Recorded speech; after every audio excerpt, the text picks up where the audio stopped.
Good. Now we get to some idiosyncrasies of this method. We start with the second finger, and there are several reasons for this. One of them is that the minor third is a very familiar interval for children who, when they call each other with two-syllable names, they typically use that. So they would call each other Karen, with that. That's very easy to learn and more familiar to them than the major second. The other big reason is that as the next finger, we introduce the fourth finger, imitates the other open string. And you can play this. Now, as you can imagine, the reason for that is that the fourth finger sets the hand position. And so that's why we put it down as the next finger that the hand position is set. Then putting down the first finger and the third finger is comparatively easy. We try to avoid, when you start with the first finger, there is a danger that you go 1, 2, 3, and the hand is turned out so far that the fourth finger needs an extra motion. Come up here. In terms of what the hand position should look like, we always say that if you let your hand hang down and you make a fist, the back of the hand goes up, and there's a slight bend in the wrist, which is a dangerous thing to tell beginners because they immediately start grabbing the violin like this. But that would be the ideal, and it makes it easier. It's easier to reach the fourth finger with this bend in the wrist than to go the other way, which some children like to do. So this is the reason. Before that, of course, string crossings are introduced on just open strings with exercises like this. Following any of these new steps are, of course, always several pages of very big print of other songs and exercises. And what is great fun for the kids, because of the large print, that in the first few lessons they can go, sometimes after the first lesson already, when they have the violin up and they can do one open string, they can already play 4 pages in the book. And you can praise them of how talented they are, that they're already reading 4 different pages in the book, and the next lesson they get 2 more pages, and it just goes really rapidly. So then the next finger that introduced is the first finger. We do recommend for the second finger, there's a whole page in the book about this, to put a fret on the violin. The ways to do that is to either take a thread, wrap it around the fingerboard, and then put a scotch tape on top of it. This way the child can feel the second finger. You can do it mathematically by measuring 1/5 of the string length between the saddle and the bridge, which makes exactly a major third for the C sharp on the A string. The other thing I found is if you go to an automotive supply store and you get detailing tape, these colored tapes that people put on their cars, and they think they go faster when they do that. But yeah, they work really well, come in different colors. So it's helpful. There's also nothing wrong with putting a fret on for the fourth finger. We've sometimes even done it for the first and third finger, all in different colors. If necessary, if the child has a hard time finding the intonation, it makes it easier for the child and much more bearable, both for the parent and for the teacher, to have more in tune playing right away. So the third finger gets introduced, and you will see until this page, which is page 38 in the method, the accidentals are only written in front of the note where they occur. We don't go into the explanation of different keys in the very beginning. At this point then, it might be time, depending on the maturity of the child, between 4 and 6 there is a wide range of readiness for this. That might be a good time to start explaining the notes themselves.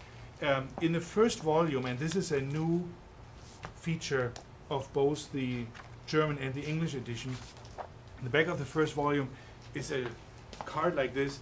These cards can be cut up by a parent, and the kids can play all kinds of nice games with them. It's on the one side is the music, on the other side it says what note it is and what finger on which string, and so you can play memory games, and that helps to start with the reading of the music. Yeah. Again, that can be introduced very carefully. Some kids will take to it very fast. Other kids, you say, well, let's wait another half a year before we do this. It's not necessary, but as soon as the kids are ready for it, we feel it's helpful if they can learn that music. So, in terms of the key features of Volume 1, there's the large print, the left hand that starts with the second finger and the fourth finger gets introduced. We have the accidentals in front of the notes until page 38. The note cards and the rest of it are simple children's songs, and as I said, they're different in the English and in the German edition. Different children's songs that the children will play. We will come back to those songs in the following volumes quite often. Every time we introduce something new, we first try it out on a familiar song, which reduces the chances that the children play wrong notes, whether they read it or they play from memory. So the second volume starts then with a new finger pattern. So until now, the half step was between the second and the third finger, and we now introduce the half steps between the first and second finger. Yeah, that makes in terms of keys, makes the third finger the tonic.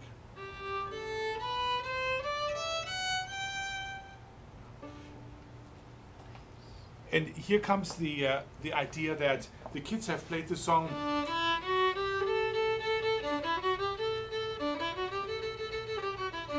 slower, of course. So now if you start this on the third finger,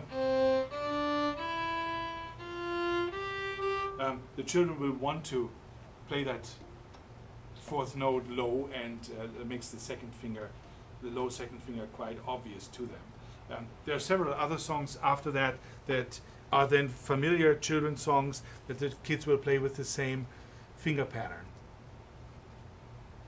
So the next finger pattern then is the high third finger,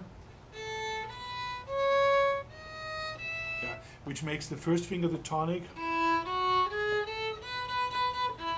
So you take the same songs, you start them on the first finger, and it will tell the child to play the third finger high. So this is probably the favorite page in all 4 volumes for me. We now name these finger patterns, we kind of rename them. The finger pattern with the high third finger is number 1. The half step between the second and third finger is number 2.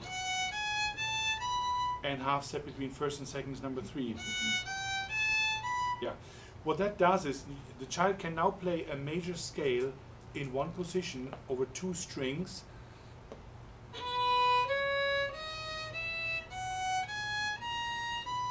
You can play a minor scale with a second pattern, first pattern, third pattern, second pattern. And all of this happens without the use of an open string. So then comes this game where the children learn to move the first finger into a different place. And at this point, it doesn't really matter. We're not introducing shifting per se. We just put this first finger on a different place on the fingerboard, and we play the same finger pattern. So you can say, okay, play finger pattern 1 on both strings, or finger pattern 2, 1, 3, 2. That works here, that works here.